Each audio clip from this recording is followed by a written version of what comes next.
Bon, ben, rebonjour, rebonjour. Merci d'être présent avec nous aujourd'hui. Merci surtout à Harry qui nous a fait une belle présentation en anglais de ce webinaire Parlons des troubles alimentaires chez les personnes des communautés, chez les personnes des communautés racisées. Donc, on va, notre présence aujourd'hui, hein, tout comme Harry, vise quelques objectifs. Premièrement, on aimerait découvrir là, les nouvelles ressources créées par et pour les personnes autochtones, noires et de couleur. On aimerait aussi en apprendre davantage sur le processus d'implication ainsi que les leçons apprises. Hein. Ce projet, ce nouveau groupe qu'on va vous présenter n'est pas arrivé rapidement. Il y a eu beaucoup de travail de recherche, justement. On va aussi donner quelques conseils, quelques pistes professionnelles aux gens qui travaillent là auprès des personnes issues de la diversité, des personnes issues des communautés culturelles, afin d'offrir justement des services qui sont adaptés à ces personnes-là, des personnes qui vivent avec des enjeux là, au niveau des troubles alimentaires.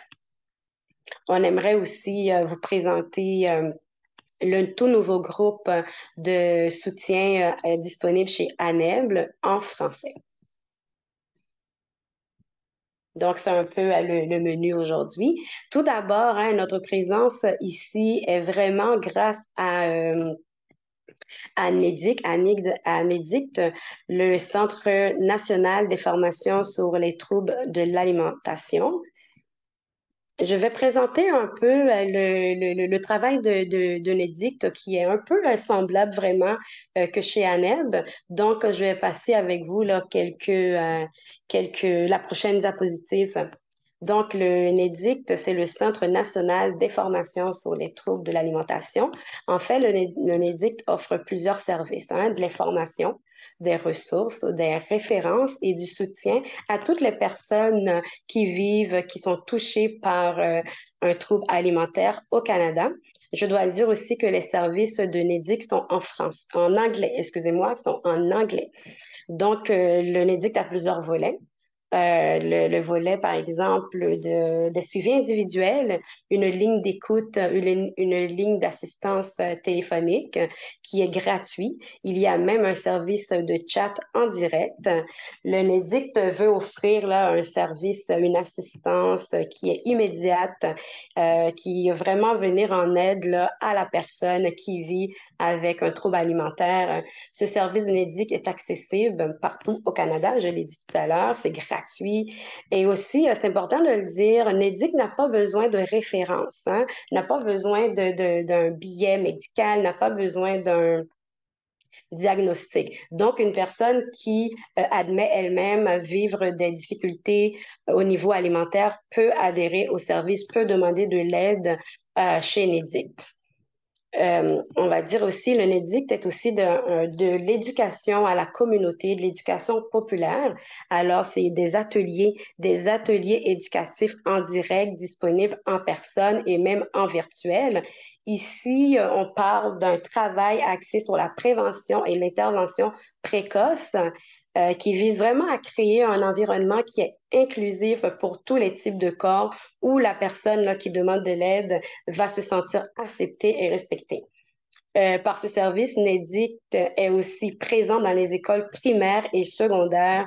Ils offrent des ateliers tant pour les éducateurs, pour les élèves, pour le personnel de soutien et même va offrir des ateliers aux parents en soirée. Est-ce que vous m'entendez bien? Est-ce que je parle assez fort? Vous me voyez bien? Le NEDIC va aussi former des leaders étudiants à même les campus. Le NEDIC souligne aussi la semaine de sensibilisation aux troubles de l'alimentation. Donc, on peut dire que le NEDIC a plusieurs services. Puis, c'est une belle bibliothèque aussi de ressources disponibles en ligne. On va trouver des brochures, des guides pour les personnes qui vivent avec un enjeu au niveau du trouble alimentaire, mais aussi aux prochains, à la famille, un membre de la famille, au conjoint, aux enfants, une personne qui graphite là, autour de la personne qui vit avec un enjeu au niveau des troubles alimentaires. Le NEDICT va aussi va aussi être conseillé aux prestataires de soins, donc aux professionnels, va travailler avec des professionnels afin d'offrir vraiment une aide à toute personne qui vit avec des enjeux. Le NEDICT aussi travaille en partenariat avec plusieurs organismes, dont notre présence ici chez ANEB. Et donc, le NEDIC offre plusieurs services qui sont vraiment complets et toutes les informations se retrouvent là, sur leur site Internet. Maintenant, je peux vous présenter justement ANEB ou plutôt Anorexie Boulimie Québec. Justement, ANEB est un organisme qui existe depuis 35 ans, qui se consacre à aider les personnes qui vivent, les personnes qui luttent là, contre les troubles alimentaires, ainsi que leur entourage aussi. Comme j'ai dit tout à l'heure, la famille, des amis, un parent, grands-parents peuvent aussi avoir de l'aide pour aider justement la personne. Vraiment, la mission de ANEB, c'est de garantir une aide qui est professionnelle, une aide qui est immédiate, une aide qui est gratuite et surtout sans jugement. C'est aussi une ressource, à ce moment-là, ça devient une ressource qui est précieuse. C'est une communauté qui est solidaire, qui est prête à vraiment à aider la personne là, qui est dans le besoin. Donc, on va continuer. Euh, ANEB, tout comme NEDIC, a plusieurs gammes de services, plusieurs volets. Donc, on retrouve chez ANEB des groupes de soutien ouverts ou fermés. On va retrouver aussi une ligne d'écoute, un forum d'aide. Il est possible de chatter, de texter aussi. On peut envoyer un courriel d'aide aussi. Comme NEDIC, ANEB est vraiment sur le terrain par de l'éducation et de la prévention. Je vais aussi un tout petit peu là vous décrire un peu plus les services. Comme j'ai dit tout à l'heure, il y avait des groupes de soutien. Deux groupes de soutien ouverts et fermés qui sont un peu différents. Les groupes de soutien sont vraiment ouverts à toute personne qui vit avec une problématique au niveau alimentaire de 17 ans et plus. C'est possible à la personne qui veut participer à ces groupes-là de s'inscrire à la journée même. Il y a une intervenante là, qui va vraiment faciliter les conversations dans le groupe. Ces groupes-là sont disponibles du lundi au jeudi. C'est via la plateforme Zoom. Et maintenant, on peut dire que Zoom fait partie de nos vies. Donc, pour certaines personnes, là, c'est vraiment chez soi, dans un endroit confortable qu'on connaît, qu'on peut participer à ces groupes-là.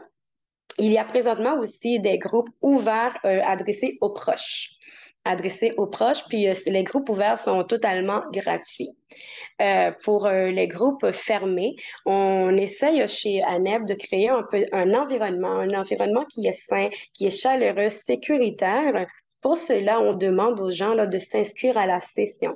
Fait qu'on demande aux gens d'avoir un certain engagement durant toutes les 8 à 14 semaines que peuvent durer les groupes fermés. Il y a aussi des intervenantes là, qui vont faciliter les conversations dans le groupe. Puis ces groupes-là, par exemple, ANEB va demander un petit montant. Donc, si on continue, avec les autres services, on peut voir la ligne d'écoute. C'est une ligne d'écoute et de référence pour les gens de tout âge. Mais quand je dis tout âge, là, il faut que je vous dise que les services d'ANEB, c'est pour les gens de 12 ans et plus. 12 ans et plus, donc c'est possible d'appeler, il va y avoir quelqu'un qui va vous écouter. Ça s'adresse aux personnes justement souffrant d'un trouble au niveau alimentaire, ou qui a justement des questionnements au niveau de leur image corporelle aussi. Ces groupes s'adressent aussi aux proches de la personne, hein. Un parent, une amie, comme j'ai dit tout à l'heure, quelqu'un qui graphite autour de la personne peut appeler et vraiment s'adresser à une professionnelle de chez Medict. Si on passe, est-ce que ça va bien? Est-ce que je parle trop vite? Est-ce que c'est assez fort? Les gens qui sont présents peuvent me le dire. Il y a aussi, comme j'ai dit tout à l'heure, une ligne, une aide en ligne, service pour les adultes. Il y a pour les adolescents aussi, il y a le forum d'aide. Il y a aussi un courriel qui est différent, par exemple, pour les adultes que pour les ados. Quand que je parle d'ados, ça va être pour les 12 ans à 17 ans. En fait, le courriel info à commercial aneb.ado.com. De toute façon, toutes les informations que je donne aujourd'hui se retrouvent déjà sur les sites Internet d'ANEB. Donc, c'est possible de les consulter. Comme là, vous voyez passer des courriels, des numéros de téléphone, mais ça se trouve déjà là, sur le site Internet d'ANEB. Pour les textos aussi, comme j'ai dit, on pouvait texter, quelqu'un va nous répondre pour les 12 ans et plus. Et ce service-là est disponible du lundi au vendredi de 11 heures à 20 heures. Il y aura quelqu'un au bout pour répondre. C'est confidentiel et à moins que la sécurité soit compromise, là, mais on essaye vraiment d'offrir une aide là, au bout des doigts, comme on dit. Donc, l'objectif ici avec Nédic, c'est pas arrivé comme un cheveu sur la soupe, comme on peut dire. C'est vraiment un travail, un questionnement qui a été fait. C'est pour offrir du support, pour offrir un support qui est vraiment inclusif à toutes les personnes qui vivent avec un trouble au niveau alimentaire et des personnes, je dois dire, de la diversité culturelle, des personnes PANDC. Je ne sais pas si vous avez déjà entendu cette appellation PANDC. Donc, personnes autochtones, noires, de couleur. C'est vraiment une nouvelle appellation qu'on entend en fait de plus en plus pour désigner les personnes. Ouais. Donc, le NEDICT, excusez-moi. Donc, il y a eu une prise de conscience que justement, les personnes issues de la communauté PANDC pouvaient rencontrer là, des défis quand vient le temps de demander de l'aide pour leur situation, pour leur réalité avec les troubles de l'alimentation. Alors, le NEDICT a voulu vraiment là, euh, créer un programme, créer un projet pour venir en aide à ces personnes-là. Puis, je peux poser une question, par exemple. Absolument, on peut poser une question. Je peux vous le demander. Vous pouvez répondre dans le chat. Vous pouvez aussi y réfléchir, là. Est-ce que vous croyez, en fait, que les personnes issues des communautés, hein, racisées, quand ils demandent de l'aide, là, est-ce qu'il y a des barrières? Est-ce qu'il y a des freins? Est-ce qu'ils sont bien reçus et comment ils sont reçus? Est-ce qu'ils sont reçus d'une manière vraiment qui prend en compte là, leurs différences culturelles? Je peux retourner la question aussi. Est-ce que les personnes qui offrent de l'aide, les professionnels aussi, ils ont justement des barrières à eux? Des barrières, des freins qui pouvaient vraiment offrir une aide qui est vraiment adéquate et soucieuse à la personne?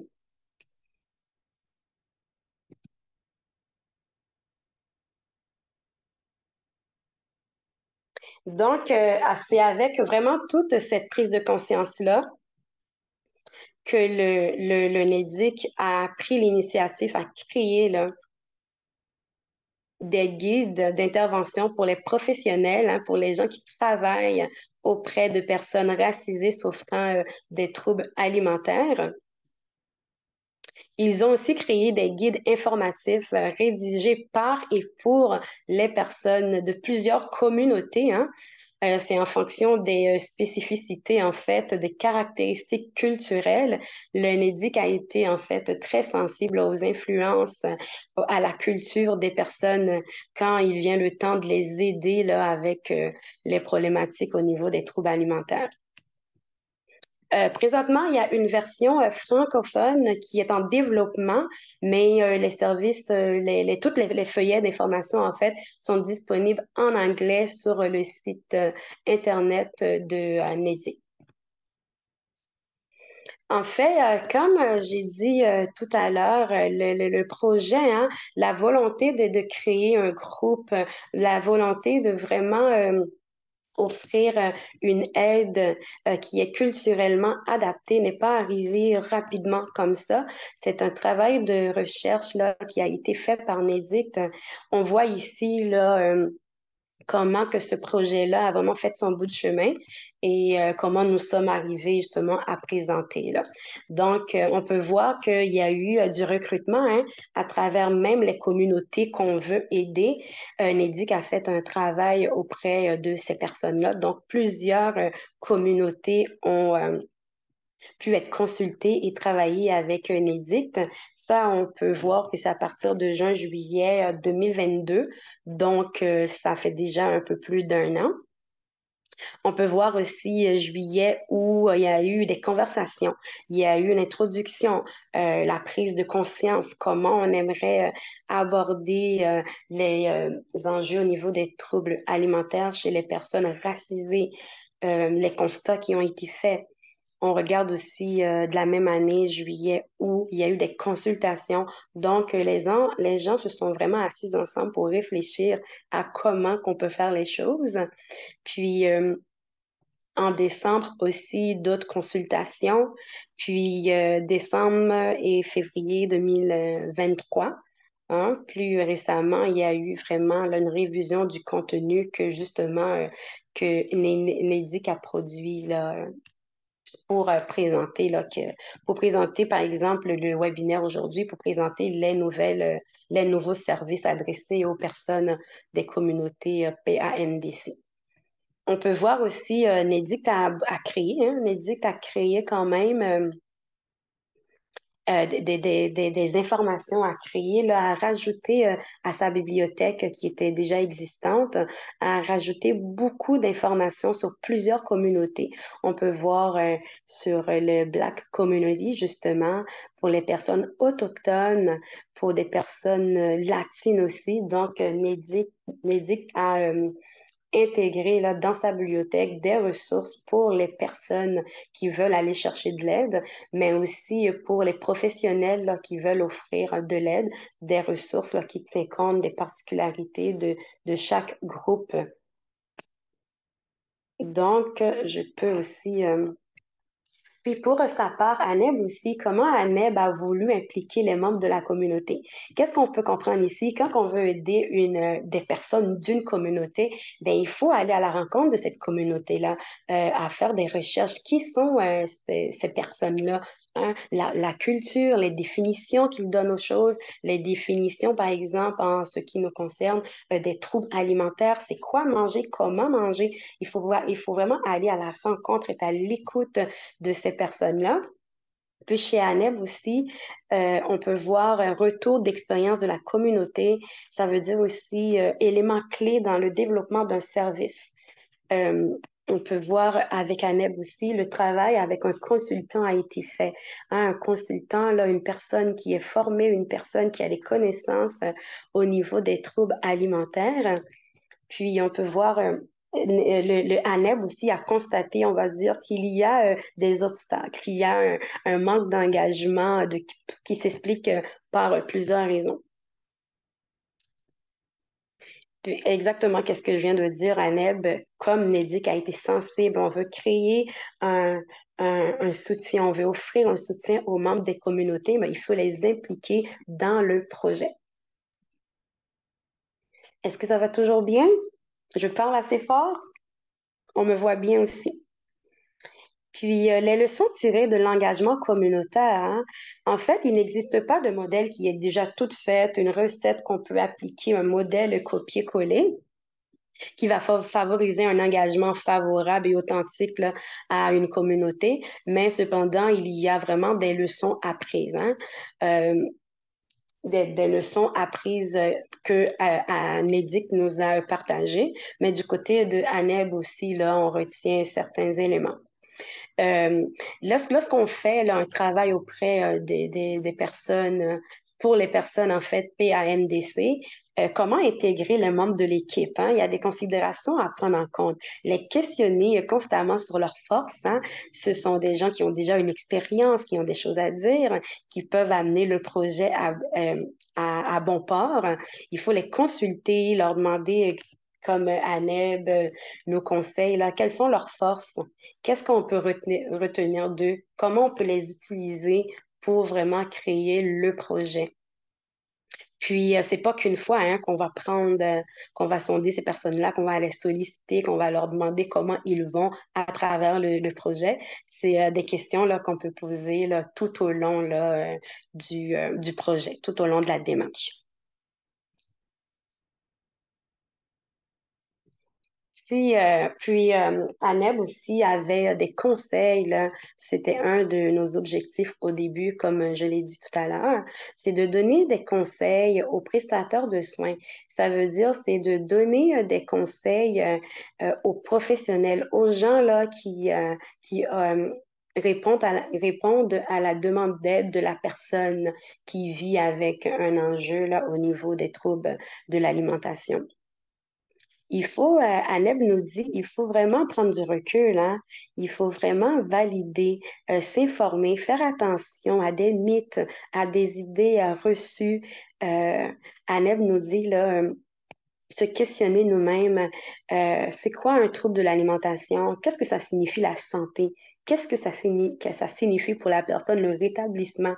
Il y a aussi des obstacles qui sont structurels, hein, quand vient le temps là, de répondre à une demande d'aide, quand on travaille avec des personnes issues des communautés. Aneb nous dit là, de considérer les problématiques, les problèmes structurels comme des problèmes structurels. Euh, il faut faire attention aussi là, aux soins sensibles, aux traumas. Il faut accorder une attention à nos propres pratiques par la prendre une position d'humilité. On utilise, Aneb a utilisé en fait l'humilité culturelle.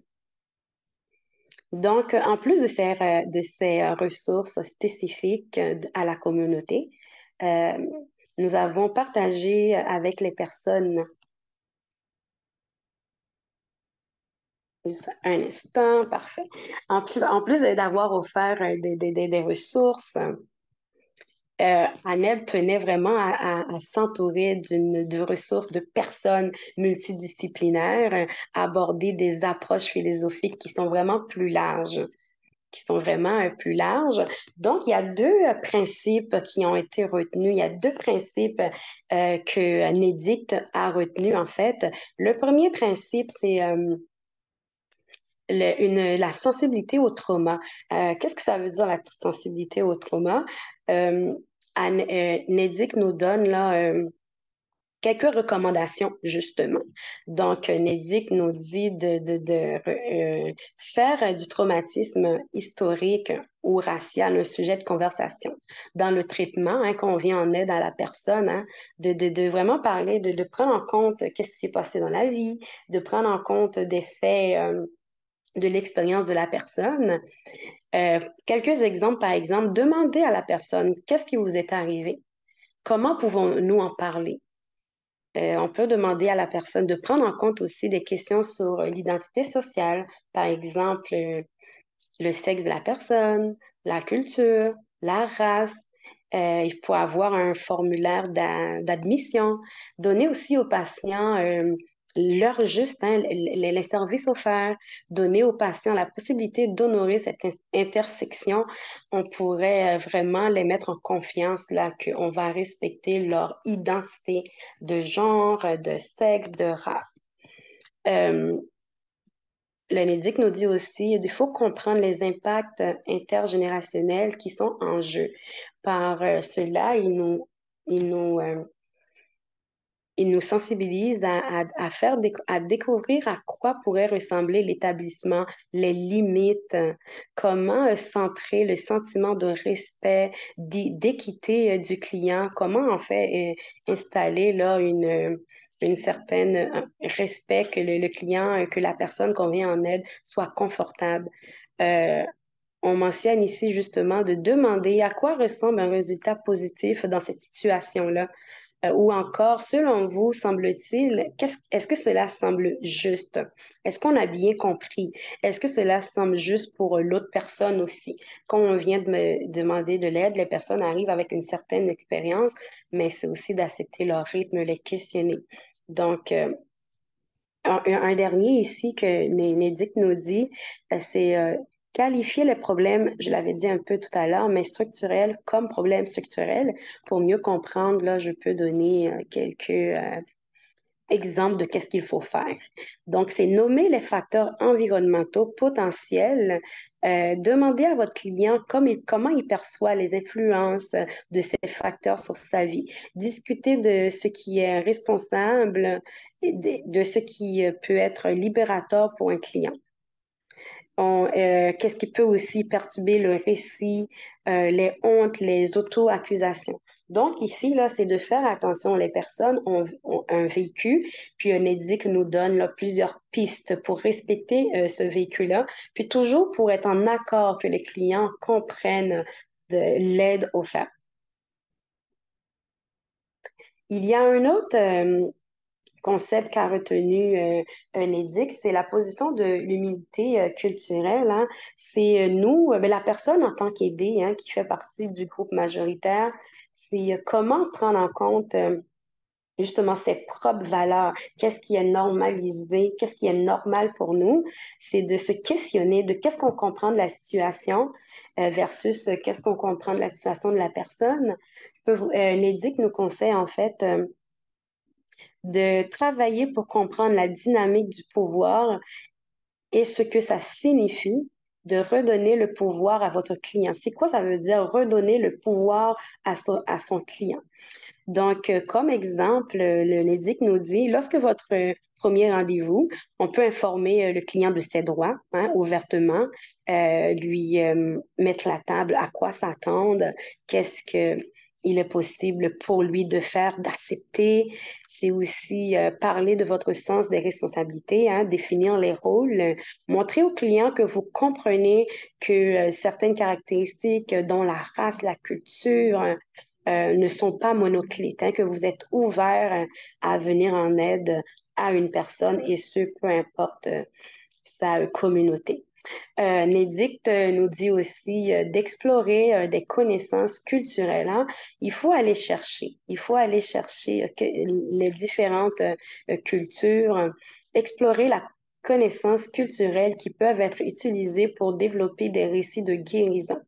Éviter, et comme un conseil, un édicte nous conseille de éviter les clients à parler des renseignements culturels qui leur ont été transmis et qui les aident à se sentir mieux, qui sont ancrés, des sentiments d'interconnexion avec eux-mêmes, à leurs valeurs aussi. Puis une dernière, c'est de reconnaître là où les valeurs culturelles de la nourriture. Effectivement, manger n'a pas la même signification dans toutes les cultures. Comment manger, quoi manger. Donc, de se montrer ouvert à en apprendre plus. Ainsi, l'exemple donné par Nédic, c'est vraiment de comprendre ouvertement à quel point la nourriture ne se limite pas à la nourriture biologique. Et Nédic nous dit aussi de prévoyer du temps pour essayer de comprendre cette relation avec les clients. Développer votre compréhension des aliments grâce à l'apprentissage expérientiel. Donc, ces deux concepts que Nédicte a vraiment utilisés là, pour vraiment adapter une aide aux personnes qui vivent avec des troubles au niveau alimentaire. Deux conseils vraiment aux experts. Et là, je peux vous parler aussi du nouveau groupe de soutien là, chez ANEB. ANEB est vraiment fier de pouvoir là, adapter ses services et est vraiment fière d'adapter ses services à tout le monde. Premièrement, ben, je dois vous dire encore, les services d'ANEB ont toujours été accessibles.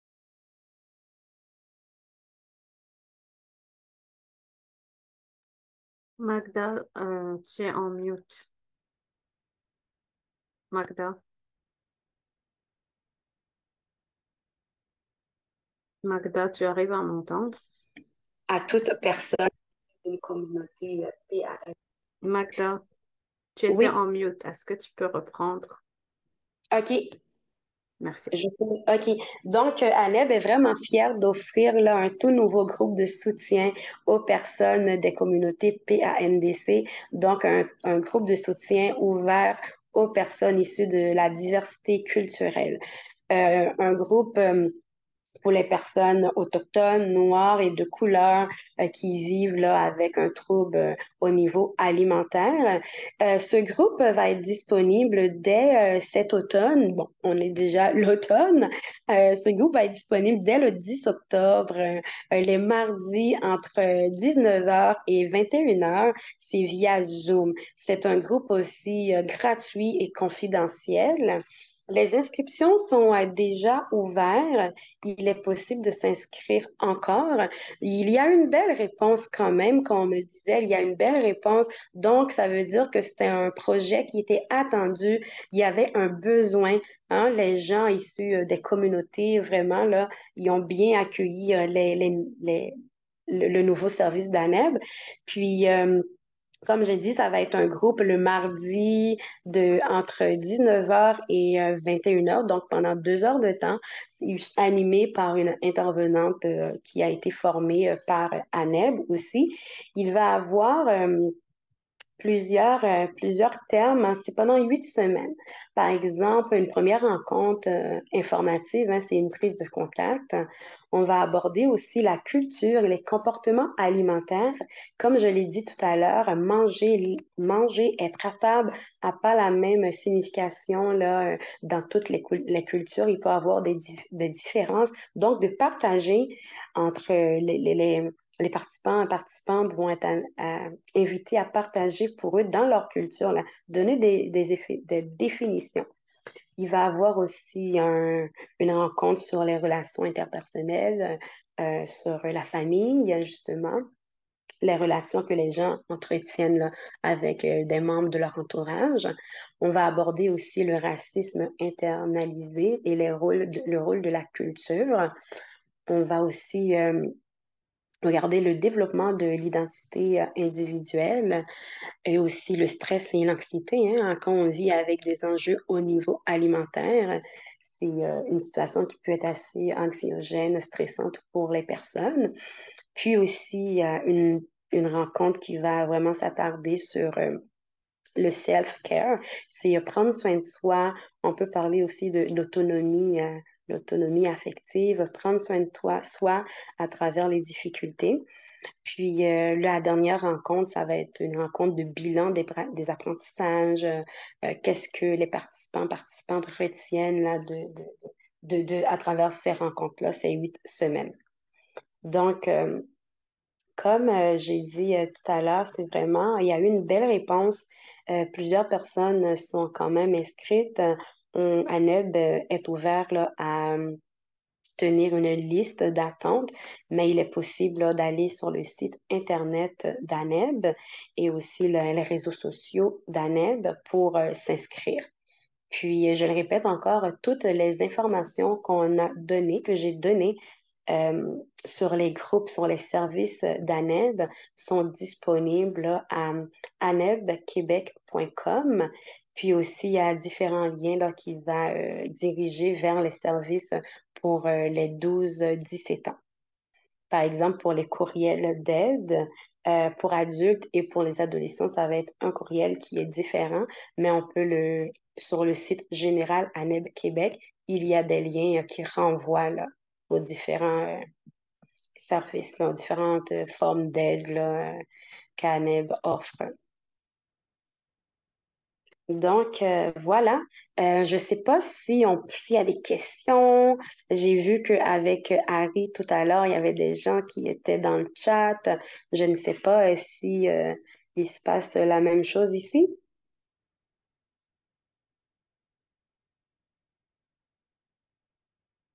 Est-ce que je peux aller voir?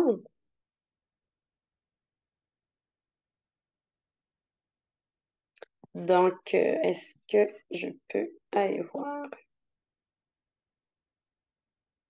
On m'entendait bien, c'est parfait. Oui, donc je crois qu'on n'a pas eu de questions sur le chat. On peut donner 2 minutes pour des questions directes Mhm. si quelqu'un a une question, un commentaire. Sinon, on espère vraiment que ce webinaire a vraiment expliqué le tout nouveau groupe qu'ANEP offre et notre partenariat avec NEDIC et combien les deux organismes travaillent durement pour vraiment assurer les services à tout le monde et pour que tout le Mhm. monde soit à l'aise en demandant les services. Euh, je crois que on demande, on a sur le chat des merci. Merci beaucoup pour votre présence. Merci Roxane, merci Jessica. Et en espérant vous voir dans d'autres webinaires aussi.